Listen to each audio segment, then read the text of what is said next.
जय हिंद दोस्तों, जय हिंद बच्चों। कक्षा 12 भूगोल के लिए आज अपनी टेस्ट सीरीज है वो स्टार्ट हो रही है। आपकी जो पहली बुक है मानव भूगोल के मूल सिद्धांत, उसका पहला चैप्टर मानव भूगोल प्रकृति एवं विषय क्षेत्र, इस पर आधारित आज की अपनी ये टेस्ट सीरीज है जिसका नाम है जियोग्राफी टेस्ट सीरीज 1 यानी GTS नाम है वो दिया गया है। किसी ने सही कहा है, अभ्यास में जितना अधिक पसीना बहाओगे युद्ध में उतना ही खून कम बहेगा। अब आपका सिलेबस है वो स्कूल के अंदर स्टार्ट हो चुका है, चैप्टर वाइज आपका सिलेबस चल रहा है। उस चैप्टर को अभी जो टाइम है, फर्स्ट राउंड जो आपका चल रहा है, आपका ये इस चीज़ पर फोकस होना चाहिए भी आप एक एक बात को अच्छे से समझें। जब चीज़ समझ में आ जाएगी तो अपने आप जो अंक की जो लड़ाई आपकी रहती है वो अपने आप पूरी है वो हो जाती है। तो समझ पर है वो ज़्यादा गौर है वो कीजिए। आज की इस टेस्ट सीरीज में हम इसी के ऊपर फोकस करेंगे। हर चीज़ से क्वेश्चन उठाए गए हैं, आप इन क्वेश्चनों में भाग लीजिए, साथ में आंसर भी दीजिए। और ये टेस्ट सीरीज जो अपनी है ये सिर्फ ऑब्जेक्टिव ही नहीं, वो हर ऑब्जेक्टिव प्रश्न है वो वन लाइनर प्रश्न बड़े प्रश्नों के रूप में भी इंपॉर्टेंट रहेंगे, इसलिए हर क्वेश्चन को आपको अच्छे से समझना है। चलिए स्टार्ट करते हैं आज के अपने पहले प्रश्न से। और ये रहा आज का अपना पहला प्रश्न। प्रश्न है कि निम्न में से किस भूगोलवेत्ता की परिभाषा में संबंधों की गत्यात्मकता मुख्य शब्द है। बहुत प्यारा प्रश्न है, गौर कीजिएगा। शब्द है भी भूगोलवेत्ता की कौन सी परिभाषा है जिसमें गत्यात्मकता शब्द है, उसके ऊपर फोकस किया गया है। वो रेडजेल की है, एलन सी सैंपल की है, विडाल डी ला ब्लास की है या हंटिंगटन की है, किसकी परिभाषा है। अब सीधी सी बात है, आपको परिभाषा पर फोकस करना है। तो क्या होगा इसका सही आंसर, आप उत्तर बताइए। तो सही उत्तर क्या होगा, एलन सी सैंपल की परिभाषा है। एलन सी सैंपल जो कौन थी, रेडजेल की स्टूडेंट थी, रेडजेल की स्टूडेंट थी। अगला प्रश्न देखिएगा। प्रश्न है कि मानव भूगोल अस्थिर पृथ्वी और क्रियाशील मानव के बीच परिवर्तनशील संबंधों का अध्ययन है। अस्थिर पृथ्वी और क्रियाशील मानव, इनके बीच परिवर्तनशील संबंधों का अध्ययन है, ये कथन किस भूगोलवेत्ता का है। ऑप्शन आपके सामने लिखे हुए हैं। अब परिभाषा को थोड़ा सा रिमाइंड कीजिए माइंड में और बताइएगा इसका सही उत्तर क्या होगा। तो सही उत्तर बिल्कुल सही, एलन सी सैंपल, दूसरा ऑप्शन इसका सही है। और ये वही परिभाषा है जिसके अंतर्गत हमने ये कहा भी इस परिभाषा में संबंधों की गत्यात्मकता यानी क्रियाशीलता के ऊपर है वो जोर दिया गया है। मुख्य शब्द है इसका क्रियाशीलता या गत्यात्मकता, डायनामिक जिसको कहते हैं। साथ साथ आप उत्तर देते रहें और अपने आप की समझ है वो चेक करते रहें। अगला प्रश्न देखिएगा, बहुत प्यारा प्रश्न है। रुको और जाओ निश्चयवाद, जिसे नव निश्चयवाद के नाम से भी जाना जाता है, इस संकल्पना का प्रतिपादन किसने किया था। Ratzel, Ellen Semple, Vidal de la Blache या ग्रिफिथ टेलर। तो किसने दी ये परिभाषा, रुको और जाओ निश्चयवाद या नव निश्चयवाद, किसी तरीके से आ जाए। लास्ट ईयर के पेपर में तो ये क्वेश्चन आया भी है और सही उत्तर है वो है ग्रिफिथ टेलर। अगला प्रश्न देखिएगा। अगला प्रश्न है कि कौन सी संकल्पना दर्शाती है कि न तो यहां नितांत आवश्यकता की स्थिति है और न ही नितांत स्वतंत्रता की दशा है। प्रश्न गौर कीजिएगा, दो चीजों पर यहां पर फोकस किया गया है भी वो विचारधारा जिसमें न तो नितांत आवश्यकता की स्थिति है और न ही नितांत स्वतंत्रता। नितांत आवश्यकता, इसका सीधा संबंध है पर्यावरणीय निश्चयवाद से। स्वतंत्रता यानी इंसान अपने हिसाब से कुछ भी करे तो वो कौन सी विचारधारा से जुड़ जाता है, संभववाद। और यहां यह बात है भी न तो नितांत आवश्यकता की और न ही नितांत स्वतंत्रता की।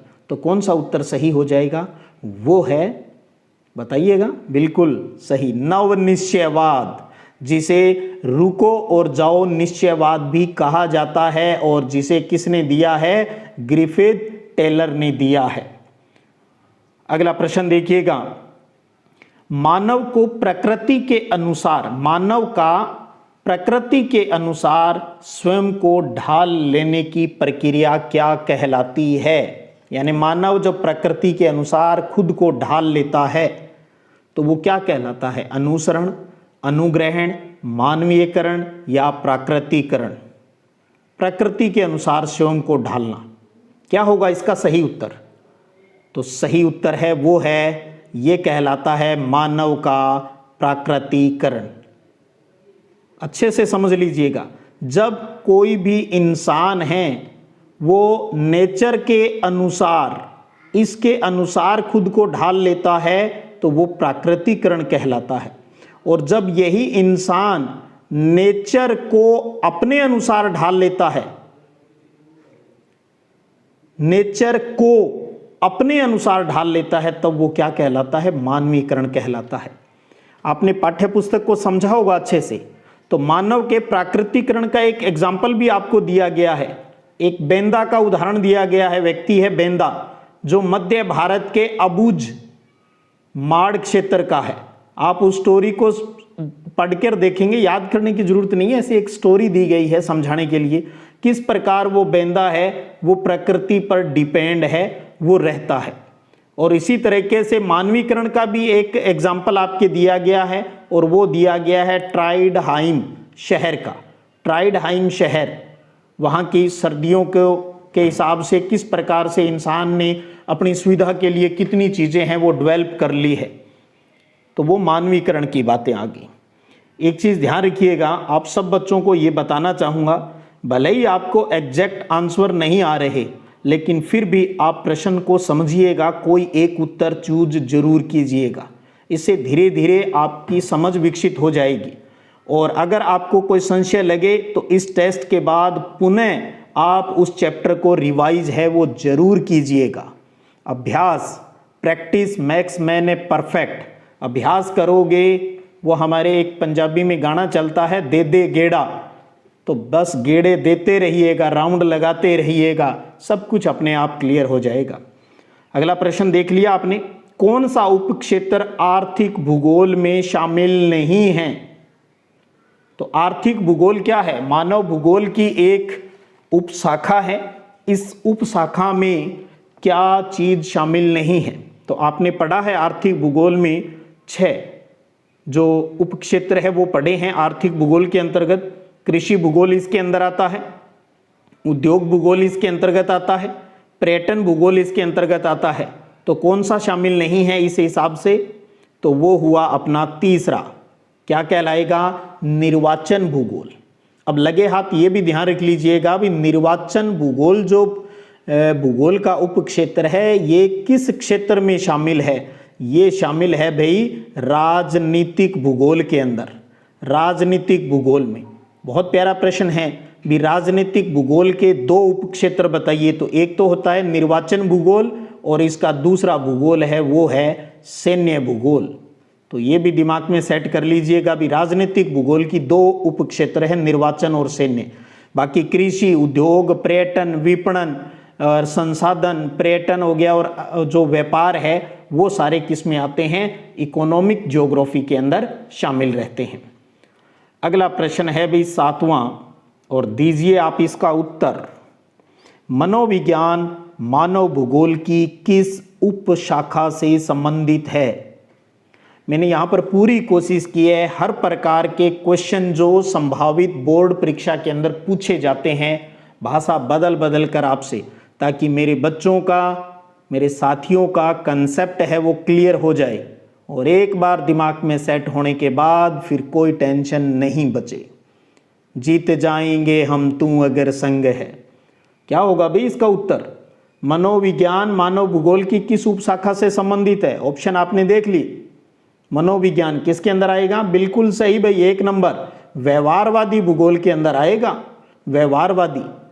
आपसे कोई पूछ ले भी नगरीय भूगोल ये किसके अंतर्गत है? नगरीय भूगोल में नगरों का अध्ययन होता है। जनसंख्या भूगोल किसके अंतर्गत आता है भाई? जनसंख्या भूगोल।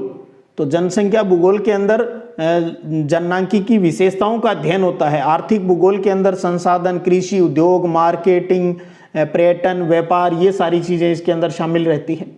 तो मनोविज्ञान है, साइकोलॉजी है, ये व्यवहारवादी भूगोल की उपशाखा है। अगला प्रश्न देखिए, महामारी विज्ञान मानव भूगोल की किस उपशाखा से संबंधित है? महामारी, जैसे अभी कोविड आया था, तो अगर इसका रिसर्च करना है, अध्ययन करना है, तो वो किस उपशाखा से संबंधित हो जाएगा? ऐतिहासिक, लिंग, सैन्य या चिकित्सा? महामारी स्वास्थ्य से संबंधित है तो किसके अंतर्गत आ जाएगा? भी 4 ऑप्शन आपके सामने दिए गए हैं, तो सही उत्तर क्या होगा? बिल्कुल सही, चिकित्सा। चिकित्सा भूगोल के अंतर्गत आएगा महामारी का अध्ययन। ऐतिहासिक की बात करें तो इतिहास इसमें जुड़ जाएगा। लिंग की बात करेंगे तो समाज शास्त्र, महिला अध्ययन है, वो चीज़ इसमें जुड़ जाती है। सैन्य के अंदर सैन्य विज्ञान है, वो जुड़ जाता है, जो कि निर्वाचन भूगोल की एक उपशाखा है। अगला प्रश्न है, देखिएगा, गौर से समझिएगा, बहुत प्यारा प्रश्न है। आपके बुक के अंदर देखा होगा, आई थिंक 5 नंबर पेज के आसपास एक टेबल बनी है कि मानव भूगोल की वृहत अवस्थाएं और प्रणोद, जिसके अंतर्गत मानव भूगोल का क्रमिक विकास दिया गया है, भी किस टाइम किस उपागम यानी मेथड का इस्तेमाल किया गया है।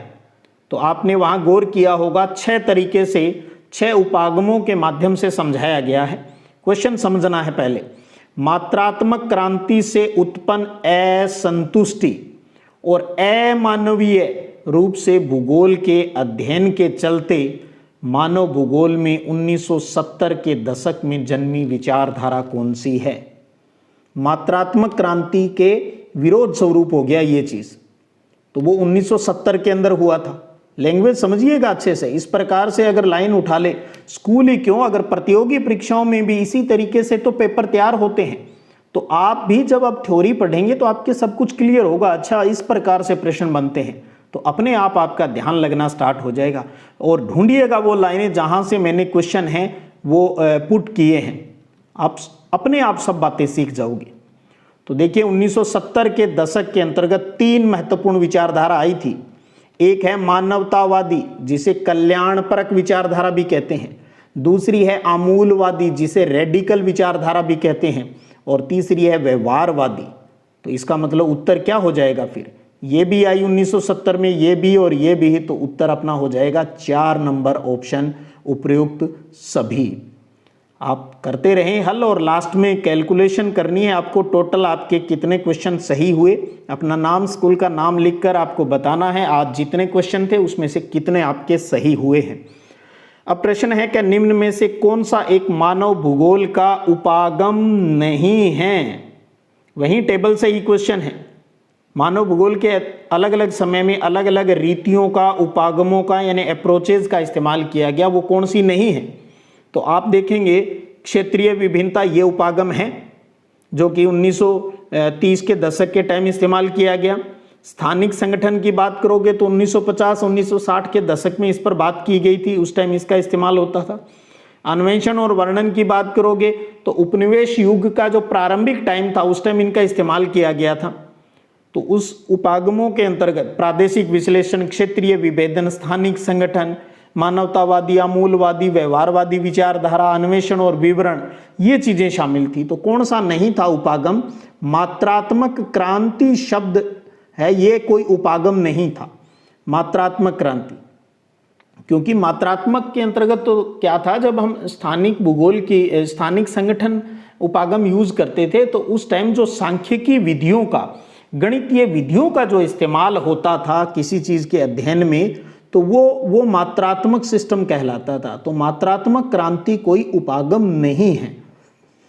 अगला प्रश्न देखिएगा 11वां, कि मानव भूगोल की कौन सी विचारधारा ने कार्ल मार्क्स के सिद्धांत का उपयोग किया है? नीचे विचारधाराएं दी गई है, इनमें से आपको बताना है, और ये सारी वही 1970 के दशक वाली 3 विचारधारा है। तो कार्ल मार्क्स के सिद्धांत का उपयोग कौन सी विचारधारा में किया गया है? क्योंकि कार्ल मार्क्स ने वही गरीबी के कारणों पर बात की थी, समाज में असमानता क्यों है, इसी पर तो कार्ल मार्क्स ने बात की थी। तो वो किससे जुड़ा हुआ है? उत्तर क्या होगा? और वो है तीसरा ऑप्शन, बिल्कुल सही, आमूलवादी। और इसका एक नाम और भी है, वो भी याद रखिएगा, कहीं कभी ऑप्शन में आमूलवादी की जगह क्या आ जाए, रेडिकल विचारधारा। और मानवतावादी और कल्याणपरक तो एक ही नाम है, और तीसरी व्यवहारवादी होगी। तो यहाँ सही उत्तर अपना आमूलवादी या रेडिकल हो गया। अगला प्रश्न देखिएगा, 12वां है अब आपके सामने, और वो है कि कौन सी विचारधारा संकल्पनात्मक ढंग से यानी कंसेप्ट के तरीके से संतुलन बनाने का प्रयास करती है। ऐसे लाइन उठती है, संकल्पनात्मक ढंग से एक बैलेंस संतुलन बनाने का प्रयास करती है। नवनिश्चयवाद, पर्यावरणीय निश्चयवाद, संभववाद, कौन होगा इनमें से?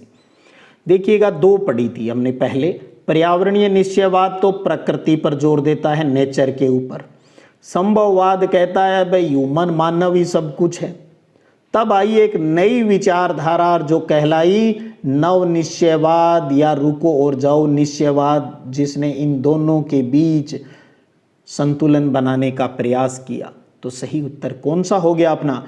ग्रिफिथ टेलर द्वारा दी गई नवनिश्चयवाद, या आप कह सकते हो रुको और जाओ निश्चयवाद। तो अपना सही उत्तर क्या होगा?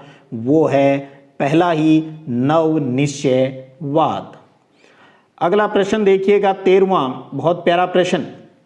कंसेप्ट को समझिएगा, पहले प्रश्न को समझना है, ऑप्शन पे गौर मत करो। पहले, प्रकृति अवसर प्रदान करती है, बिल्कुल सही बात है। मानव उसका उपयोग करता है, क्या बात है। और धीरे धीरे प्रकृति का मानवीयकरण हो जाता है। मानव भूगोल की विचारधारा कौन सी है, किससे संबंधित है? प्रकृति अवसर प्रदान करती है, मानव उसका उपयोग करता है, और धीरे धीरे प्रकृति का मानवीयकरण हो जाता है। प्रकृति का मानवीयकरण ये किससे संबंधित है भाई? पर्यावरणीय निश्चयवाद, संभववाद, नवनिश्चयवाद या व्यवहारवादी? तो प्रकृति का मानवीयकरण ये किससे संबंधित है? ये है संभववाद से। संभववाद से। बहुत प्यारा प्रश्न है। अगर आपसे ये पूछ लेता कोई कि मानव का प्रकृतिकरण, मानव का प्राकृतिकरण अगर हो रहा है तो इसका संबंध किस विचारधारा से है? तो ध्यान रखिएगा, वो किससे हो जाएगा? पर्यावरणीय निश्चयवाद से। तो प्रकृति का मानवीयकरण जुड़ा हुआ है संभववाद से, और मानव का प्राकृतिकरण जुड़ा हुआ है पर्यावरणीय निश्चयवाद से। तो फिर नवनिश्चयवाद क्या है? वो करती है इन दोनों में बैलेंस, संतुलन बनाने का प्रयास करती है। कहती है यहाँ न तो नितांत आवश्यकता की स्थिति है और न ही नितांत स्वतंत्रता की स्थिति है। अरे नेचर को समझकर, इसके नियमों को समझकर बीच का रास्ता निकाल लो, ताकि किसी प्रकार की समस्याएं नहीं हो, प्रकृति हमें नुकसान नहीं पहुंचाए। अगला प्रश्न आपके सामने फिर हाजिर है। किसी समाज के सांस्कृतिक विकास के स्तर की सूचक होती है। कोई भी समाज है, उसका सांस्कृतिक विकास हो रहा है। सांस्कृतिक चीजें वो होती है जो इंसान द्वारा बनाई हुई है। सांस्कृतिक विकास के स्तर की इंडिकेटर सूचक कौन होती है? लोगों के अनुभव, मानवीय भाईचारा, मानव बुद्धि। ये इंसान ने तो नहीं बनाई, कौन सी है फिर? सही उत्तर क्या हो गया? प्रौद्योगिकी, टेक्नोलॉजी। टेक्नोलॉजी परिभाषा कैसे भी पूछ ले, प्रश्न की लाइन समझनी है। जैसे आप देखेंगे पाठ के पीछे भी एक प्रश्न दिया गया है, और उसकी लैंग्वेज क्या है कि निम्न में से कौन सा एक लोगों और पर्यावरण के बीच अन्योन्य क्रिया का सर्वाधिक महत्वपूर्ण कारक है? तो उत्तर क्या है उसका? प्रौद्योगिकी, टेक्नोलॉजी। और यहां प्रश्न पूछ लिया किसी समाज के सांस्कृतिक विकास के स्तर की सूचक क्या है? तो टेक्नोलॉजी बगैर तो कल्चरल डेवलपमेंट हो ही नहीं सकता। तो एक लाइन को पूछने के अलग अलग तरीके। अगला प्रश्न देखिएगा 15वां, कि मानव भूगोल की किस विचारधारा का संबंध मुख्यतः लोगों के सामाजिक कल्याण के विभिन्न पक्षों से है? रेडिकल, व्यवहारवादी, मानवतावादी या संभववाद? सोचिएगा, प्रश्न पर गौर कर लें एक बार फिर चाहिए आप। किस विचारधारा का संबंध लोगों के सामाजिक कल्याण से है? सामाजिक कल्याण, तो इसमें वही भी जो कल्याण के लिए जरूरी पक्ष हैं उनके ऊपर बात की जाती है। तो सही उत्तर क्या होगा? और वो है कल्याणपरक या मानवतावादी विचारधारा, यानी तीसरा ऑप्शन इसका बिल्कुल सही हो जाएगा। बहुत अच्छा प्रयास आप सब मिलकर कर रहे हैं, इसी तरीके से आगे बढ़ते रहिएगा। अगला प्रश्न है कि मानव भूगोल मानव समाजों और धरातल के बीच संबंधों का संश्लेषित अध्ययन है, ये परिभाषा किसकी देन है? मानव समाज और धरातल, मानव समाज और धरातल के बीच संबंधों का संश्लेषित अध्ययन है, ये परिभाषा किसकी है भी? रेटजेल की है, सैंपल की है, टेलर की है या विडाल डी लाब्लास की है? तो ये परिभाषा है रेटजेल की भी, बिल्कुल सही, रेटजेल की। अच्छे से याद कर लीजिएगा रेटजेल और एलन सैंपल की परिभाषा। अगला प्रश्न है कि मानवतावादी, आमूलवादी और व्यवहारवादी विचारधाराओं के उदय की समयावधि, ये तीन विचारधाराएं आई जो मात्रात्मक क्रांति के विरोध स्वरूप आई थी, उसका टाइम पीरियड पूछा है। तो बार बार हम ऊपर भी कर चुके हैं, तो सही उत्तर क्या होगा भाई? 30, 50, 70 या 90 का दशक? तो सही उत्तर है इसका 1970 का दशक। तीन प्रमुख विचारधाराएं उस टाइम आई थी। अगला प्रश्न है जी आपका 18वां, देखिएगा, उत्तर उपनिवेश युग में किस उपागम का मानव भूगोल में प्रयोग किया गया? उत्तर उपनिवेश, प्रश्न को समझना है अच्छे से, प्रश्न में ही उत्तर होता है। कई क्या करते हैं विद्यार्थी, प्रश्न को रट लेते हैं फिर सीधा उत्तर याद कर लेते हैं। कई बार थोड़ी बहुत प्रश्न की भाषा बदल जाती है और ऑप्शन आगे पीछे कर दिए जाते हैं। हो सकता है किसी प्रश्न में आपने पढ़ा भी, ये प्रश्न उसमें था तो 1 नंबर उत्तर था, एग्जामिनर ने पेपर बनाते समय ऑप्शन को 4 नंबर पे सेट कर दिया, 2 पर कर दिया, तो गच्चे खा जाओगे ना। तो समझ लिया करो चीज को। उत्तर उपनिवेशी युग में देखिएगा, प्रारंभिक उपनिवेशी युग में तो क्या था? अन्वेषण और विवरण था, और उत्तर उपनिवेशी युग में था वो है ऑप्शन 1, प्रादेशिक विश्लेषण उपागम का इस्तेमाल किया गया था। क्षेत्रीय विभेदन है वो 1930 के दशक में आया था, और स्थानिक संगठन है वो 1950-60 के दशक की बातें हैं ये। अगला प्रश्न जी, एक अध्ययन क्षेत्र के रूप में भूगोल विषय है, पाठ की स्टार्टिंग होती है यहां से, 5-7 लाइनें छोड़ते ही एक लाइन मिलती है आपको कि एक अध्ययन क्षेत्र के रूप में भूगोल समाकलनात्मक, आनुभाविक और व्यवहारिक विषय है। तो भूगोल क्या है? एक समाकलनात्मक, इंटीग्रेटेड है, चीजें जुड़ी हुई है, अनुभविक है, इंपेरिकल है, और व्यवहार है, इन सब के विषयों में बात करता है। तो यहाँ हर तरीके से इसकी बात होती है। तो अपना सही उत्तर क्या हो गया? ऑप्शन 4, उपरोक्त सभी। तो एक अध्ययन क्षेत्र के रूप में भूगोल इन तीनों से जुड़ा हुआ विषय है। तो इससे स्पष्ट हो गया ना भी, भूगोल की जो पहुंच है वो बहुत विस्तृत है, और किसी भी घटना या परिघटना का किसी स्थान और समय के संदर्भ में परिवर्तन होता है, और उसका भौगोलिक ढंग से अध्ययन है वो किया जा सकता है। आपने पढ़ा है ना भी, भूगोल जब आपने सब्जेक्ट लिया तो पढ़ा होगा ना भी, हम भूगोल क्यों पढ़ते हैं? किसी क्षेत्र का क्षेत्रीय विश्लेषण करने के लिए भी, कोई चीज एक जगह है दूसरी जगह क्यों नहीं है, तो उस क्षेत्रीय विभिन्नता का अध्ययन करने के लिए ही हम भूगोल सब्जेक्ट है उसको पढ़ते हैं। और अगला प्रश्न है कि निम्न में से किस भूगोलवेत्ता की परिभाषा में संश्लेषण के ऊपर जोर दिया गया है? याद कीजिएगा पहला प्रश्न आपका आज का था कि भी किसकी परिभाषा में गत्यात्मकता मुख्य शब्द था, और यहां पर है भी किस भूगोलवेत्ता की परिभाषा में संश्लेषण पर अधिक जोर दिया गया? किसकी परिभाषा है? रेटजेल, सैंपल, विडाल डी लाब्लास या हंटिंगटन?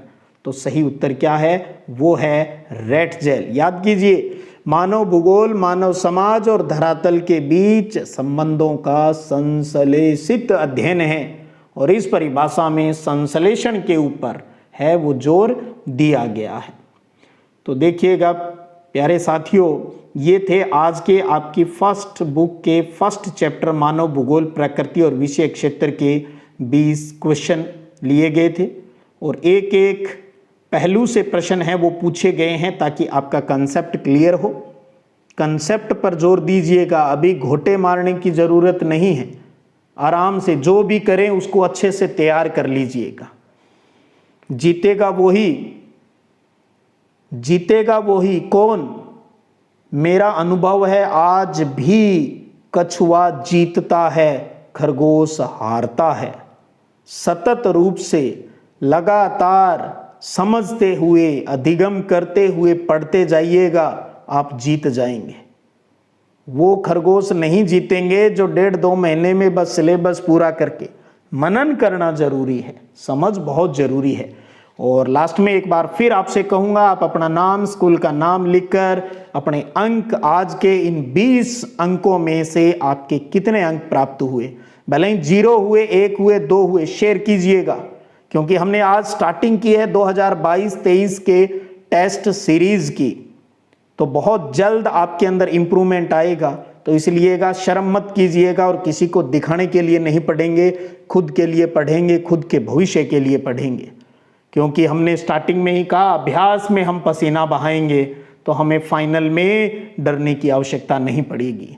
चलिएगा, फिर मिलेंगे अगले सैटरडे को इसी टेस्ट सीरीज के अंदर।